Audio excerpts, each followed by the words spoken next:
Hello मेरे प्यारे प्यारे दोस्तों, स्वागत है आपका आपके अपने यूट्यूब चैनल टीचिंग पॉइंट पे। मैं हूं शारिफ अली और आज जो आपके लिए बहुत ही इंपॉर्टेंट क्लास होने वाली है, इसलिए इस क्लास को शुरू से लेकर के लास्ट तक देखें, क्योंकि आज जितने भी सवाल किए जाएंगे वो सारे के सारे इंपॉर्टेंट क्लास होंगे। और ये सवाल आपके सीटेट में पहले पूछा गया है और बार बार इस तरह के सवाल सीटेट में पूछे जाते हैं, इसलिए इन सवालों को आपको मिस नहीं करना है। अगर आप सीटेट में चाहे पेपर 2 हो या फिर पेपर 1 हो, उसमें अगर आप सिलेक्शन चाहते हैं तो चलिए ज़्यादा देर नहीं करते हैं, डायरेक्ट क्वेश्चन पे आते हैं। आज का जो पहला क्वेश्चन है दिया हुआ है, यह दिया हुआ क्या है कि ए बी सी डी एक वर्ग है जिसमें ए बी का मान दिया हुआ इतना, बी सी का मान दिया हुआ इतना सेंटीमीटर है। तो वर्ग का परिमाप निकालना है।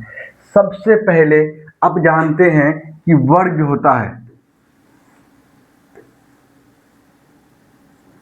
वर्ग वर्ग की जो चारों भुजा होती है आपस में इक्वल होती है, बराबर होती है, और प्रत्येक कोण 90 डिग्री का होता है। नाम दिया हुआ ए बी सी और डी।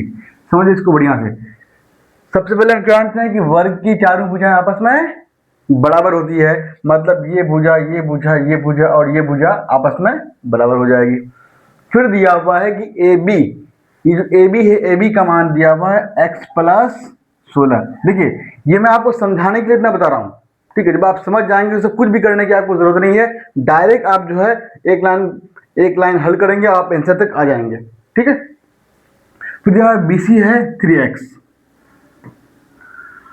अच्छा, अब आप मुझे बताइए कि जब वर्ग की चारों भुजा आपस में बराबर होती है तो क्या ये जो यहाँ पे जो दिया हुआ ए बी का मान x प्लस 16 और बी सी का मान 3x दोनों क्या अलग अलग हो सकता है? नहीं होगा, क्योंकि हम जानते हैं कि वर्ग की सभी भुजा आपस में बराबर और प्रत्येक कोण कितना का होता है? 90 डिग्री का होता है। इसलिए जब देखिए, जब ये भुजा x प्लस 16 दिया हुआ, ये आपका 3x दिया हुआ है, दोनों बराबर नहीं है, तो दोनों को हम पहले क्या करेंगे? बराबर करेंगे। तो बराबर करने का मतलब क्या होगा यहाँ पर कि x प्लस 16 बराबर 3x करेंगे। दोनों आपस में बराबर है ना, ये भुजा और ये भुजा आपस में बराबर है, तो क्या होगा? x प्लस 16 बराबर आपका 3x हो जाएगा। अब देखिए x को उस पार लेके आते हैं तो 16 बराबर 3x माइनस, ये माइनस में हो जाएगा, x हो जाएगा, तो 16 बराबर 2x। तो x का मान कितना हो जाएगा? 8 दूनी 16, तो x का मान 8 आ गया। कोई दिक्कत, कोई परेशानी मेरे ख्याल से नहीं होनी चाहिए। अब देखिए हम अगर ए बी का मान निकालते हैं, किसका मान? ए बी का मान कितना है? x प्लस 16 है, x का मान कितना आ गया? 8 आ गया। 8 प्लस 16 बराबर 24। ए बी का मान कितना हो गया यहाँ पर? 24 आ गया। अब देखिए x का मान कितना निकल गया है? 8। तो 8 को आप 3 से गुना करेंगे तो ये भी कितना होगा? 24 हो जाएगा। तो मतलब आप सभी भुजा आपस में बराबर हो गया, 24 हो जाएगा, राइट। अब कह रहा है तो वर्ग का परिमाप निकालना है। परिमाप का मतलब क्या होता है? उसकी चारों भुजाओं को आपको निकालना है, चारों भुजाओं का योग करना है कि वर्ग के चारों भुजा का योग क्या होगा। जब वर्ग का एक भुजा आपका 24 है तो परिमाप क्या हो जाएगा? जानते हैं ना, परिमाप बराबर क्या होता है? 4 इंटू भुजा होता है। 4 गुना एक हो या फिर 4 गुना भुजा का हो, क्योंकि एक भुजा है और 4 बार क्यों लिखते हैं? क्योंकि चारों भुजा आपस में बराबर होता है, इसलिए इसको 4 करते हैं। तो 4 इंटू ए का मान कितना है आपका? देखिए यहाँ पर 24 दिया हुआ है, एक भुजा का मान कितना है? 24 है, तो 4 गुना 24 बराबर 96, जो ऑप्शन नंबर आपका डी में दिया हुआ है। समझ गए? बहुत ही आसान क्वेश्चन है, थोड़ा सा आपका लेंथी था, लेकिन लेंथी था नहीं, लेंथी इसको मैंने बनाया। अगर आप चाहेंगे तो देखिए ये सब कुछ भी आपको करने की जरूरत नहीं है, डायरेक्ट आप देख रहे हैं कि ए बी का मान दिया हुआ इतना, बी सी का मान इतना, दोनों आपका अलग अलग नहीं होगा, तो एक ही लाइन में आप इसको हल करेंगे कि 3x बराबर x प्लस 16 होगा, तो यहाँ से x का मान 8 आ जाएगा। इसका मतलब प्रत्येक भुजा आपका 24 आ जाएगा। 24 को आप 4 से गुना किए, 96 आ गया, काम खत्म। इतना कुछ भी लिखने की आपको जरूरत नहीं पड़ेगा। बस ये है कि बस कि आपको आना चाहिए। मैं इसलिए यहाँ पे एक एक लाइन तोड़ के आपको बता रहा हूँ ताकि आपको एक एक पॉइंट जो है उस क्वेश्चन का समझ में आए, ताकि उससे रिलेटेड आगे कोई भी आपका सवाल आए एग्जाम में, ठीक है, तो कोई भी सवाल आपसे न छूटे। तो ये तो वर्ग का परिमाप हो गया, 4 गुना भुजा। वर्ग का क्षेत्रफल क्या होता है पता है? भुजा का स्क्वायर। कितना? वर्ग का आइडिया कैसे निकालते हैं? भुजा स्क्वायर करते हैं। चलिए आगे बढ़ते हैं। यहीं पे अगर हमको वर्ग का परिमाप की जगह वर्ग का क्षेत्रफल निकालने के लिए बोल देते तो हम क्या करते हैं? यहाँ पर भुजा का स्क्वायर करते। भुजा स्क्वायर का मतलब कितना? 24 का स्क्वायर करते हैं, ठीक है, इसको हल करते जो भी आपका आता वही आपका आंसर हो जाता। कितना 24 कितना होता है 576 होता है ना, ये इसका आंसर हो जाता।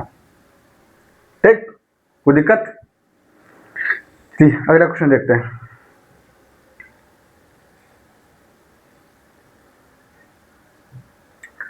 एक और शानदार क्वेश्चन है, बहुत ही बेहतरीन क्वेश्चन है।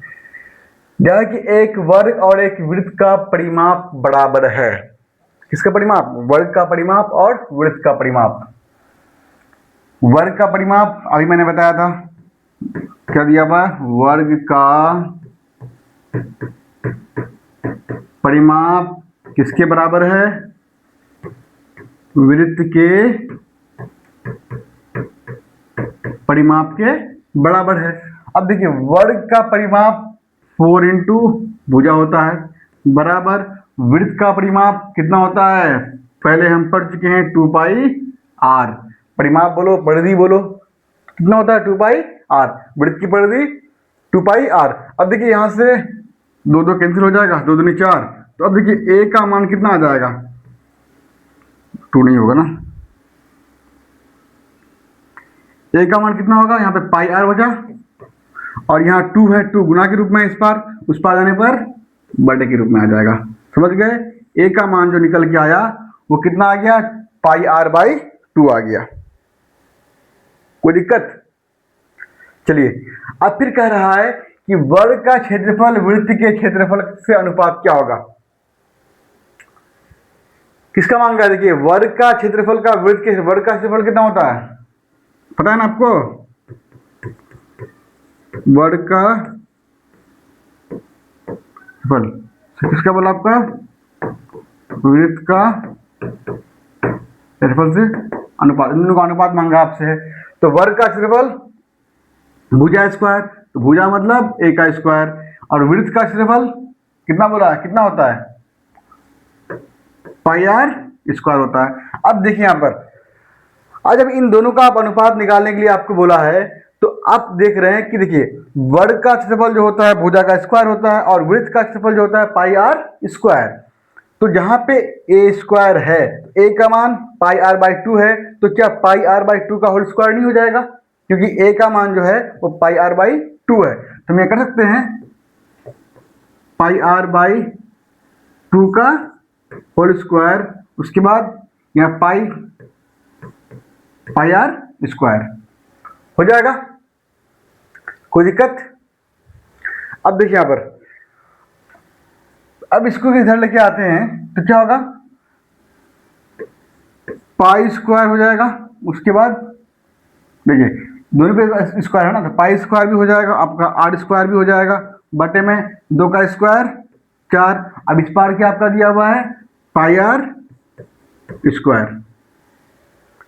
ठीक, अब देखिए यहाँ पर अनुपात के, देखिए यहाँ पर आर स्क्वायर आपका कैंसिल हो जाएगा, एक पाई से आपका एक पाई कैंसिल हो जाएगा। यहाँ 4 जो है क्या बटे के रूप में है, तो उस पार जाएगा। यहाँ देखिए 4 जो है ये किसके रूप में आपका है? बटे के रूप में है, तो 4 आपको उस पार जाएगा ना उस पर आपका छूट गया ना। यहाँ 4 किस में? बटे के रूप में है, तो जब बटे के रूप से आपका उस पार जाएगा, अरे यार यहाँ बराबर क्यों होगा यार? अनुपात है ना दोनों का।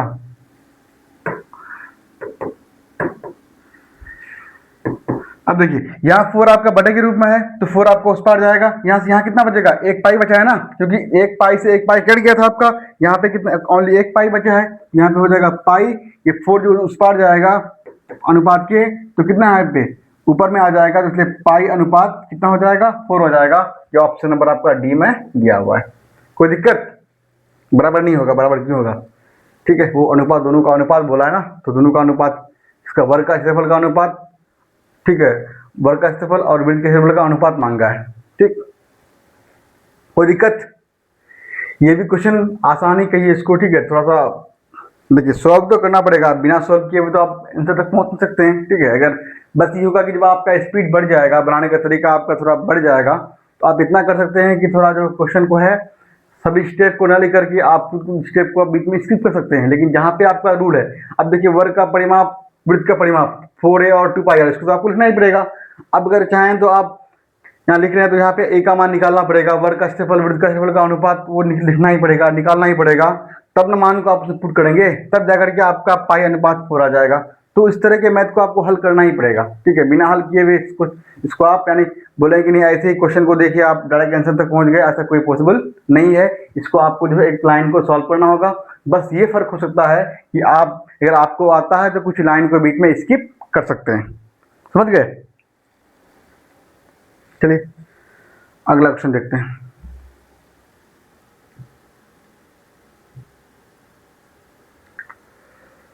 हाँ, अगला क्वेश्चन है 10 संख्याओं का माध्य 0 है, यदि इन संख्याओं में 72 और -12 को सम्मिलित कर लिया जाए तो नया माध्य क्या होगा। अच्छा, आप एक चीज पढ़े हैं, पता है क्या पढ़े हैं? Number into average equal to sum होता है, याद रखिएगा। क्या होता है? Number into average equal to sum. Average को यहाँ पे आप माध्य भी कह सकते हैं, माध्य क्या, ठीक है।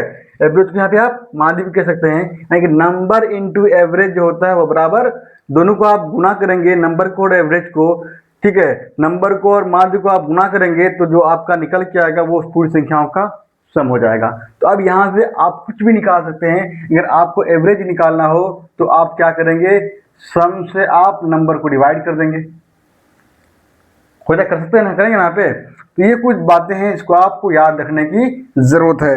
अब देखिए यहाँ पे दिया हुआ है कि 10 संख्याओं का माध्य दिया हुआ है, कितना है वो 0 है। कितना होगा, संख्या कितना है, नंबर 10। अब देखिए मैं इस फॉर्मूला का यहाँ पे यूज कर रहा हूँ, 10 संख्या, नंबर कितने हैं यहाँ पे आपके 10 है, इंटू माध्य एवरेज कितना आपका है 0, ठीक है। अब देखिए इन दोनों को आप गुना करेंगे तो सम कितना आ जाएगा, 10 गुना 0 0 आएगा ना, कोई दिक्कत। यहां दिया हुआ है कि 10 संख्याओं का माध्य, हम जानते हैं कि नंबर इंटू एवरेज, एवरेज मतलब क्या आपका हो जाएगा, माध्य हो जाएगा, यहाँ पे आपका मीन हो जाएगा। जब इन दोनों को गुना करेंगे तो आपका योग आ जाएगा। तो 10 संख्याओं का माध्य 10 गुना माध्य कितना हो जाएगा आपका 0 दिया हुआ है। जब इन दोनों को आप मल्टीप्लाई करेंगे तो सम कितना निकल के आएगा 0 आ जाएगा, ठीक है। अब देखिए कह रहा है कि यदि इस संख्या में 72 और -12 को सम्मिलित कर लिया जाए, किसको, देखिए 72 को और -12 को, इन दोनों को जोड़ रहे हैं, तो 72 प्लस में है 12 माइनस में है, तो कितना हो जाएगा आपका 60 आ जाएगा ना। जब 72 और -12 को जोड़ने पर कितना आ जाएगा आपका 60 आ जाएगा। अब देखिए कह रहा है कि कितनी संख्या हो जाएगा 2 हो जाएगा। तो अब देखिए पहले 10 था, अब कितना हो जाएगा आपका 2 में 8 हो जाएगा, तो कुल 12 संख्या हो जाएगा, ठीक है। अब हमको निकालना क्या है, माध्य निकालना है, मतलब ये देखिए एवरेज निकालना है, ठीक ना। तो यहाँ पे आपका ए रह जाएगा, यहाँ पे आप यहाँ पे मीन भी कर सकते हैं, ठीक ना। तो हम मीन ही लिख देते हैं, ठीक है। आप तक फिर ताकि आपको कोई दिक्कत फिर नहीं हो, आप फिर बोलेंगे कि ये कैसे क्या हो गया। 12 इंटू एम, 12 गुना ए एवरेज मीन, ठीक है, बराबर योग कितना हो जाएगा, जब 0 में आप 60 को जोड़ेंगे तो कितना हो जाएगा, देखिए जब 0 में आप 60, देखिए पहले तो आपका योग 0 था ना, उसमें आपने 60 को जोड़ दिया तो कुल कितना हो जाएगा 60 ही आ जाएगा। समझ में आ रहा है कि नहीं आ रहा है। तो अब देखिए तो यहां से m जो होगा, ठीक है, 12 60 से भाग लग जाएगा, कितना हो जाएगा 12 5 60, मतलब 60 बटे 12, इसको आप काटेंगे तो 5 हो जाएगा। तो मीन जो आपका हो जाएगा वो 5 हो जाएगा, जो ऑप्शन नंबर बी में आपका दिया हुआ है। कोई दिक्कत, बहुत ही आसान क्वेश्चन था और बढ़िया क्वेश्चन था, ठीक है। तो आपको पता होना चाहिए कि फॉर्मूला जो होता है, फॉर्मूला का यूज कैसे करते हैं, कौन से मान को कहाँ रखेंगे तो कौन सा मान आपका आएगा, ठीक है। तो यानी कि यहाँ जो आप याद रखिएगा कि नंबर इनटू मीन बराबर सम। देखो ये एवरेज ही आपकी, एवरेज ही क्या होता है आपका मीन होता है, एवरेज ही क्या आपका होता है मीन होता है, ये आपको याद रखना है, ये बोलना आपको नहीं है। समझ गए। तो एक बार फिर देख लेते हैं, दिया हुआ है कि 10 संख्याओं का माध्य 10 इंटू माध्य मतलब मीन कितना दिया हुआ है, 0 दिया हुआ है। तो 10 को आप 0 से गुना करेंगे तो कितना होगा, 0 ही आपका आ जाएगा ना। फिर कह रहा है कि दो संख्या का और जोड़ रहे हैं, कौन किसको, 72 और -12 को। तो 72 और -12 को जोड़ेंगे तो कितना आ जाएगा, 60 आ जाएगा। ठीक है, तो अब देखिए पहले 10 संख्या तो अब आपके कितना हो गया, 2 बढ़ करके 12 आ गया। तो 12 को आप निकालना है, क्या आपको मीन निकालना है, तो गुना m करते हैं और योग करने पर कितना आ जाएगा, 60 आएगा। क्योंकि पहले से मेरे पास 0 है, 60 मैंने इसको यहाँ पे ऐड कर दिया, तो 0 + 60 60 हो जाएगा। अब ये गुना के रूप में उस पार 5 से 60 कट जाएगा, तो m का मान जो मीन हो जाएगा वो 5 हो जाएगा। समझ गए। चलिए अगला क्वेश्चन देखते हैं।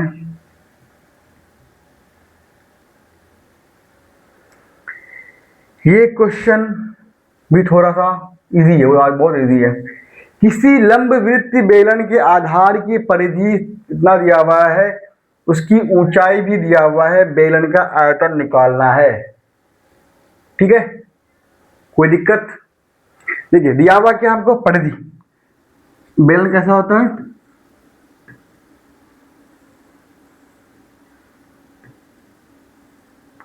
ये मान लीजिए बेलन है, उसके आधार की परिधि, आधार जो होता है उसका एक वृत्त होता है, उस वृत्त की परिधि दिया हुआ है कितना। तो वृत्त का आधार की परिधि, आधार क्या होता है, वृत्त होता है। तो वृत्त का परिधि को हम क्या करेंगे, परिधि क्या हो जाएगा आपका 2 पाई r होगा ना, बराबर 44। 2 इंटू पाई का मान बताइए 22/7 इंटू r बराबर 44, कट जाएगा 22 दूनी 44 से 44 कट जाएगा, r का मान आपका 7 आ जाएगा। कोई दिक्कत। देखिए परिधि 44, तो परिधि मैंने 2 पाई r क्यों लिखा, क्योंकि जो वृत्त, जो बेलन होता है, बेलन का आधार एक वृत्त होता है और वृत्त का परिधि 2 पाई r। तो यहाँ से r का मान निकल करके आ गया। फिर दिया हुआ है ऊंचाई, यानी h भी आपको दिया हुआ है 15 सेंटीमीटर। अब कह रहा है यहाँ पर 7 सेंटीमीटर और 15 सेंटीमीटर। अब कह रहा है कि बेलन का आयतन, मैंने पिछले क्लास में बताया था कि बेलन का आयतन कितना होता है, बताइए,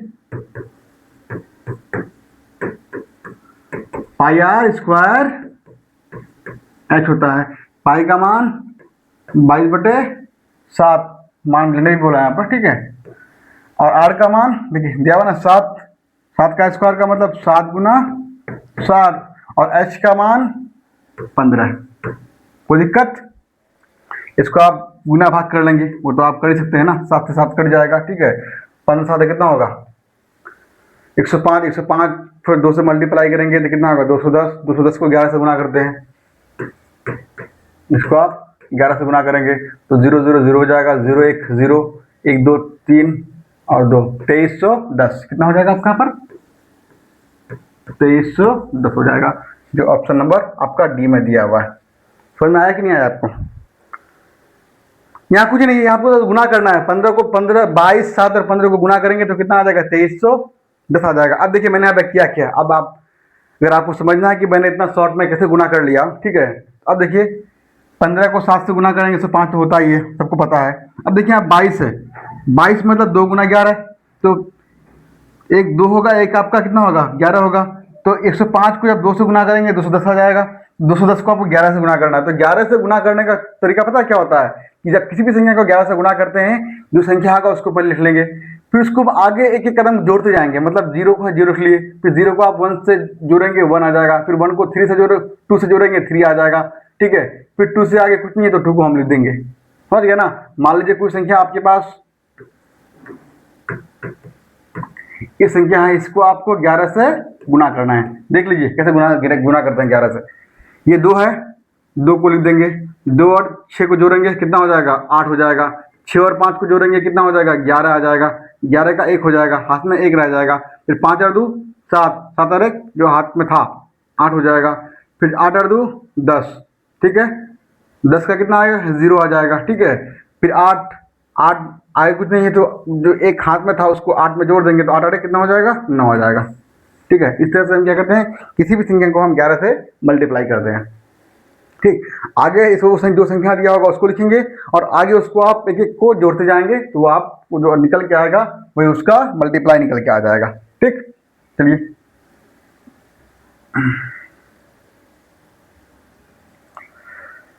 अब देखिए अगला क्वेश्चन यहाँ पे है कि 1.2 इंटू 10⁻30 का आधा क्या हो जाएगा, आधा बोला है, आधा आधा आधा। इसका था 1.2 इंटू 10⁻30। कितना आसान क्वेश्चन है देखिए यहां पर। अब देखिए, अब आपके मन में सवाल पैदा होगा कि क्या इसका आधा 0.6 इंटू 10⁻15 होगा। आधा बोला तो पूरा का पूरा आधा होगा, ऐसा नहीं होगा। आधा का मतलब ये होता है उसको आप 2 से डिवाइड कर देंगे। अब देखिए यहाँ पे 1.2 है, तो 1.2 इंटू 10 गुना 10 की पावर आप 29 कर सकते हैं, कोई दिक्कत। देखिए एक पर यहाँ पे 29 जीरो, यहाँ पर एक जीरो, कुल मिला के कितना हो जाएगा, 30 जीरो आ जाएगा। तो यहाँ पे 30 जीरो दिया हुआ, इसको मैंने थोड़ा तोड़ दिया, तो थोड़ा बता रहे हैं आपको यहाँ पर। अब देखिए ये पॉइंट कहाँ से उड़ाएंगे, एक जीरो आएगा, जीरो जीरो कैंसिल हो जाएगा, कितना आ गया 12 इंटू 10 की पावर 29। सब में आपका डिवाइड में आपका 2 है ना।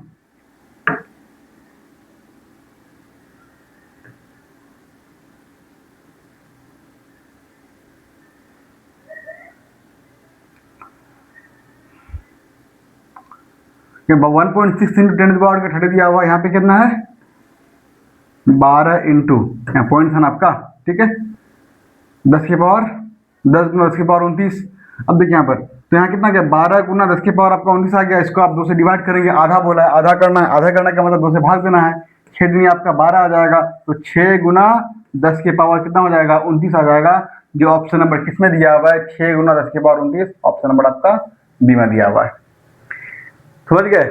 अब ये मत कर देना कि जो पावर 30 है उसका भी आधा 15 हो जाएगा, वो आपका नहीं होगा। आधा मतलब उसको 2 से डिवाइड कर देना है। जब 2 से डिवाइड कर रहे हैं तो आप देख रहे हैं क्या, देखिए यहाँ पर कितना हो जाएगा 6 दूनी 12, 6 गुना 10 की पावर आपका 29 हो जाएगा। समझ में आपको आया कि नहीं आया। बहुत ही आसान क्वेश्चन है, समझ में आपको आनी चाहिए, कोई दिक्कत। यहाँ पे थोड़ा दिक्कत होगा, लेकिन दिक्कत मेरे ख्याल से नहीं होनी चाहिए। क्यों, देखिए यहाँ पर जब 1.2 को हम 2 से डिवाइड करते हैं तो 0.6 आएगा। तो देखिए हम देख रहे हैं कि 0.6 जो है यहाँ भी है, और 0.6 आपका सॉरी यहाँ पे नहीं है, यहाँ पे है। लेकिन देख रहे हैं यहाँ पे कि 5 की पावर 30 दिया हुआ है, 5 की पावर 30 कहीं पे है ही नहीं, तो कैसे हो जाएगा। इसलिए मैंने यहाँ पर इसको क्या किया कि थोड़ा सा आपको अपने मतलब कॉमन सेंस को थोड़ा सा हल्का सा इस्तेमाल करना है। इससे क्या होगा कि आज जब आप देखिए, तो 12 से 2 को 1.2 को 2 से भाग देंगे तो 0.6 आ जाएगा, केवल एक ही जगह दिया हुआ। और यहाँ पे देख रहे हैं पावर में 30 है, इसका मतलब 0.6 तो नहीं होगा। इसलिए हम यहाँ से एक जीरो को बाहर कर लेंगे, तो 10 गुना 10 की पावर 29 हो जाएगा। तो 12 को जब 10 से 1.2 को 10 से गुना करेंगे तो 12 आ जाएगा, ठीक है। यहाँ मैंने काट के दिखाया आपको, ठीक है, लेकिन गुना करने पर 1.2 को 10 से गुना करने पर 12 आ जाएगा। बटे में 2 करना है क्योंकि आपका आधा बोला है। 2 को 6 से 12 से भाग करेंगे तो कितना आएगा 6 आएगा, 6 गुना 10 की पावर 29। ये ऑप्शन नंबर आपका बी में दिया हुआ है। पॉइंट के बाद जीरो का कोई वैल्यू नहीं होता है। ओके, चलिए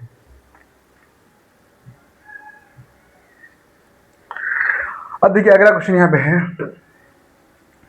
यदि ए क्यूब बराबर इतना, इतना बराबर इतना, इतना इतना, तो ए कोई वहां बी तथा सी भिन्न धनात्मक पूर्णांक है, तब ए प्लस बी प्लस सी का मान निकालना। अब देखिए दिया हुआ है आपका ए क्यूब बराबर 1 + 7 दिया हुआ है। अब मुझे आप बताइए क्या ए क्यूब बराबर 7 और 1 8, तो ए का मान कितना हो जाएगा बताइए।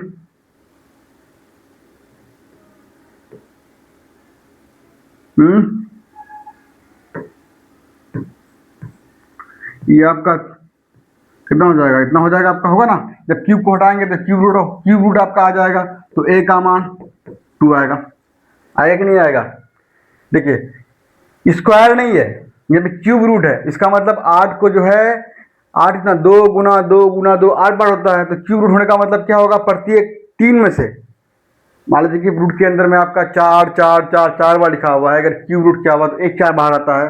जब स्क्वायर होगा तो 2 में से 1 बाहर आता है, और क्यूब रूट होता है तो 3 में से 1 बाहर आता है।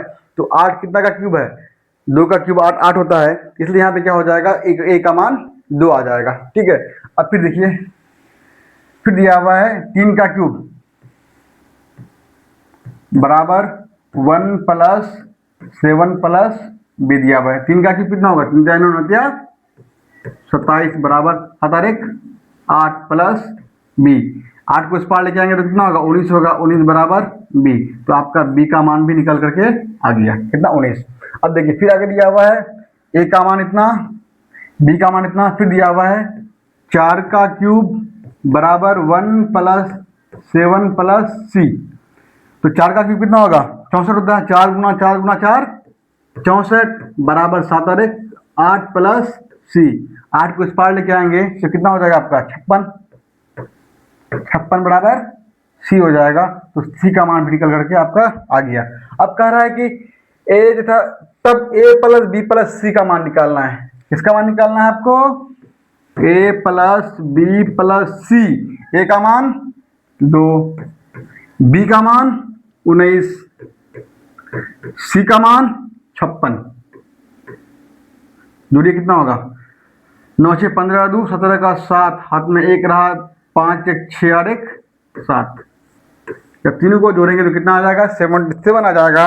और ये किसमें दिया हुआ है, ऑप्शन नंबर आपका सी में दिया हुआ है। कोई दिक्कत, बहुत ही आसान क्वेश्चन है, आपसे बनना चाहिए। नहीं बना अगर तो उसको देख लीजिएगा, आसानी के साथ बन जाएगा। ठीक, मैंने कुछ नहीं किया, जो जो चीज़ दिया हुआ उसको मैंने सिर्फ मान उसको मैंने रखा, उसको हल किया। ठीक है,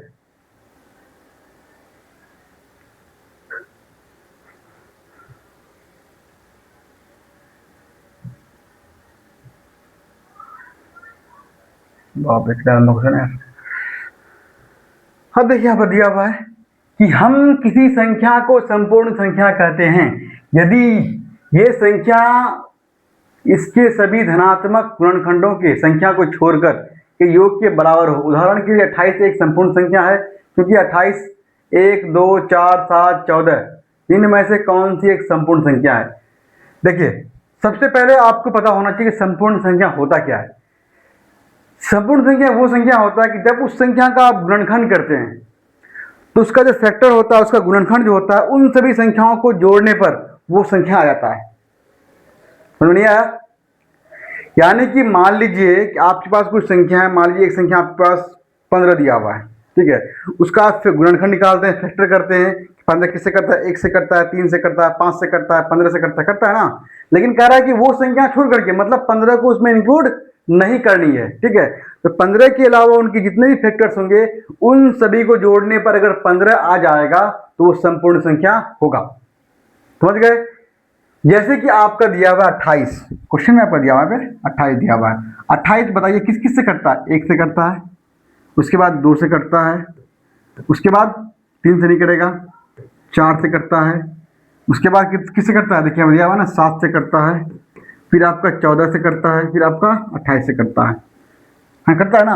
लेकिन कह रहा है क्या, संख्या को छोड़कर, संख्या मतलब कौन है, संख्या 28 है, ये 28 को आपको नहीं लेनी है, संख्या को छोड़ देना है। अब देखिए क्या ये बाकी जितनी संख्याएं बचा, इन सभी संख्याओं को जोड़कर आपका 28 आएगा। 28 आ रहा है कि नहीं आ रहा है? अगर इन सभी संख्याओं को जोड़कर आपका 28 आ रहा है, इसका मतलब 28 एक संपूर्ण संख्या है।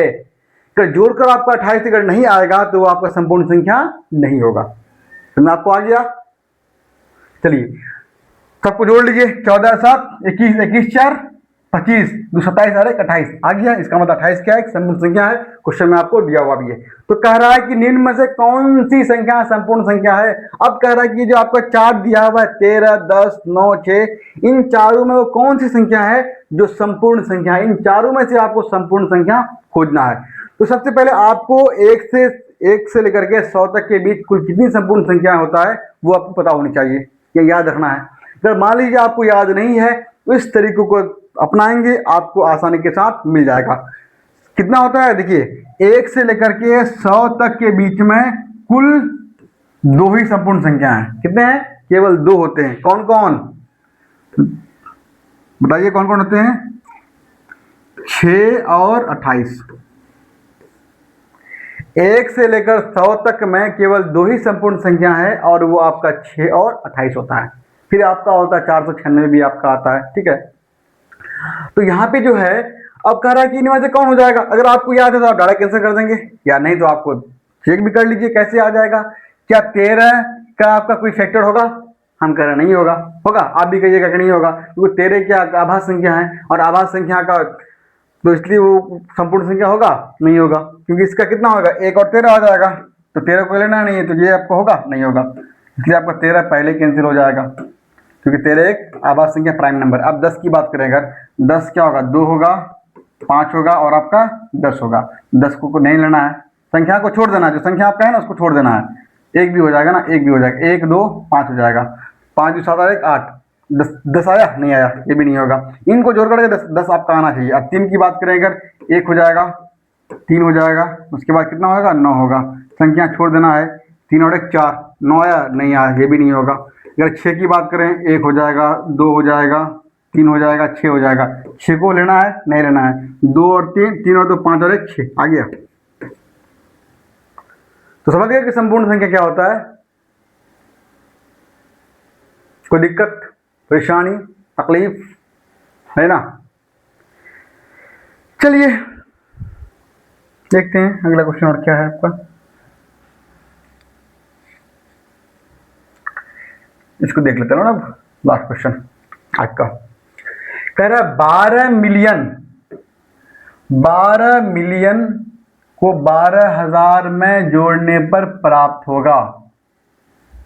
12 मिलियन, सबसे पहले मैंने बताया था कि आपको कि मिलियन और बिलियन, अगर 10 टू दी पावर आपका 6 होगा तो क्या आपका होता है मिलियन, 10 टू दी पावर अगर 9 होगा तो वो आपका बिलियन होता है, ठीक ना, क्या रखना उस चीज को आप। तो 12 मिलियन है, मतलब 12 इंटू 10 टू दी पावर कितना हो जाएगा आपका बताइए, 6 होगा, प्लस कितना आपका 12,000, 12,000 में 12 में कितना जीरो आ जाएगा, 3 जीरो आपका आ जाएगा। अब देखिए 12 पर 1 के पावर कितना, इसका मतलब क्या होगा 1 पर 6 जीरो, तो 12 पर कितना होगा 1 2 3 4 5 6 प्लस 12,000, दोनों को जोड़ दीजिए कितना आ जाएगा बताइए, 3 जीरो खत्म हो जाएगा, उसके बाद 12 आ गया ना, 12 आ जाएगा, उसके बाद 0 2 1 जोड़ तो लेंगे ना आप, ठीक है। जोड़ मैं तो इतना आप लोगों से उम्मीद रखता हूं कि आप लोगों को जोड़ वगैरह करना आता होगा, ठीक है। तब दोनों को जोड़ लीजिएगा। 12 देखिए यहाँ पर दिया हुआ है कि 12 आपका मिलियन है, मतलब कितना, इक्यावन दाइन सैकड़ा हजार 10,000 लाख 10 लाख करोड़, 1 करोड़ आपका 20 लाख को मैं कितना को जोड़ना है बताइए, 1 करोड़ 20 लाख में आपको 12,000 में जोड़ना है, ठीक। तो कितना आ जाएगा बताइए, कौन से ऑप्शन में है, 12 0 12, 12 0 12 सब जगह में है, लास्ट में कितना 3 जीरो है, दोनों है यार, ए भी हो जाएगा आपका बी भी हो जाएगा, 12 0 12 000, ठीक। क्या कहा था कि 12 मिलियन को 12,000 में जोड़ना, मिलियन मतलब 10 टू द पावर 6 होता है एक, और बिलियन मतलब 10 टू द पावर आपका 9 होता है। तो रहने थे आज यहीं तक, ठीक है। फिर हम लोग आते हैं नेक्स्ट क्लास में बहुत ही इंपॉर्टेंट क्वेश्चन लेकर के। तो आप जो है इस सीरीज को मिस मत कीजिएगा, क्योंकि इस सीरीज में क्या होता है कि आपको जो बहुत ही इंपॉर्टेंट क्वेश्चन को कराया जा रहा है यहाँ पर, ताकि आपसे एग्जाम में कोई भी सवाल ना छूटे, ठीक है। आपसे एक सवाल आप एग्जाम में बना करके आएँ, और जो महत्वपूर्ण टॉपिक मतलब पॉइंट है, ठीक है, सवाल है, केवल वही पढ़ाए जाते हैं। देखिए ये सवाल आपको 12 में आपका आया हुआ, 12 में 13 में 14 में 15 में, ठीक है। यहाँ तक कि 2026 तक में कुल जितने सवाल आए हैं, मेरा फोकस यही रहेगा कि सारा का सारा PYQs जो है, सारा का सारा मोस्ट इंपोर्टेंट PYQs वो सारा आपको कराया जाए, ताकि आपको किसी भी तरह का कोई समस्या ना आए जब एग्जाम हॉल में आप एग्जाम देने के लिए जाएं, आपसे सारा का सारा क्वेश्चन बन जाए, ठीक है। फिलहाल इस वीडियो में इतना ही। आपसे जाने से पहले छोटा सा आपसे अपील है कि हमारा छोटा सा परिवार को आप बढ़ाइए, चैनल को सब्सक्राइब कर लीजिए, लाइक भी कीजिएगा और अपने दोस्तों को शेयर ज़रूर कीजिएगा। आप सभी का बहुत बहुत धन्यवाद। जय हिंद।